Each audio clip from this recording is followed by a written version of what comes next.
A7 न्यूजमध्ये आपले स्वागत। संडे ऑन सायकल रॅली उत्साहात संपन्न। जिल्हा क्रीडा अधिकारी कार्यालय हिंगोली व हिंगोली जिल्हा सायकलिंग असोसिएशन एकता युवा स्पोर्ट्स फाउंडेशन हिंगोली आयोजित खेलो इंडिया योजनेच्या उपक्रमांतर्गत संडे ऑन सायकल रॅलीचे उद्घाटन प्राध्यापक बंकट यादव यांच्या हस्ते करण्यात आले।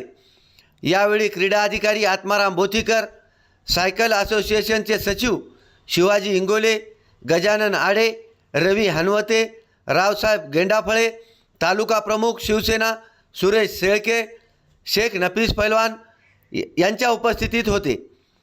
संडे ऑन सायकल रॅली ही तालुका क्रीडा संकुल येथून सुरू करण्यात आली असून ही सायकल रॅली छत्रपती शिवाजी चौक, रिसाला नाका, अकोला बायपास या मार्गाने परत क्रीडा संकुल येथे संपन्न करण्यात आली।